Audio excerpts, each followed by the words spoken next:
Hello and welcome to National Headlines.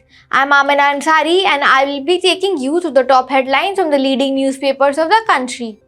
Let's start with the Times of India. Supreme Court seeks time frame for restoring Jammu and Kashmir statehood.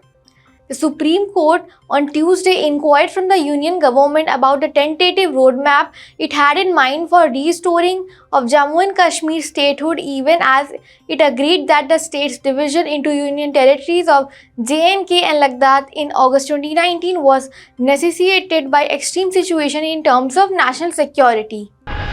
Next headline is from the Indian Express. India protests China's latest map.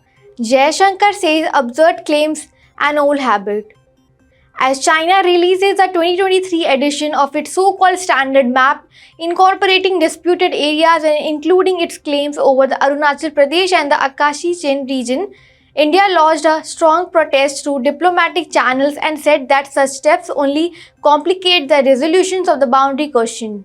This comes days after the Prime Minister Narendra Modi and Chinese President discussed the military standoff along the line of actual control in eastern Ladakh on the sidelines of the BRICS summit. Let's move on to the headlines from the Hindu.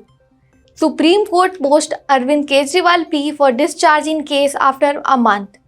The Supreme Court on August 29 scheduled after a month the hearing of a petition filed by Delhi Chief Minister Arvind Kejriwal seeking discharge in the case against him for allegedly making objectionable remarks against the BJP and the Congress in Uttar Pradesh during the 2014 Lok Sabha poll campaign.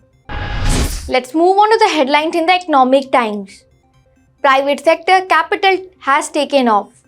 India's private sector has started to invest, and the economy will do well in the coming quarters, Finance Minister Nirmala Sitharaman said, while exuding confidence that India will be able to manage a spillover of high US interest rate. Next headline is from the Telegraph. Chandrayaan-3 rover confirms presence of sulfur in lunar surface, search for hydrogen underway, ISRO. The laser-induced breakdown spectroscope instrument on board Pragyan rover of Chandrayaan-3 has confirmed the presence of sulfur in the lunar surface near South Pole through first ever in-sight measurements, ISRO said on Tuesday.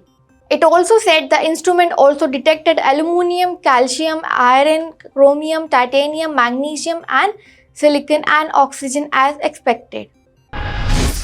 Finally, our last headline is from the Hindustan Times. Deshbhakti teachers hate rant against Muslims spark probe.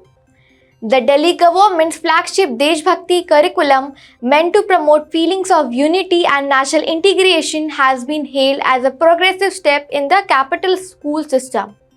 And yet, 33-year-old Hema Gulati, who taught the Deshbhakti curriculum in the Delhi government school in Kailash Nagar, is in the eye of storm after unleashing on a hateful rant against Muslims and Islam in front of the class of 52 students of various faiths.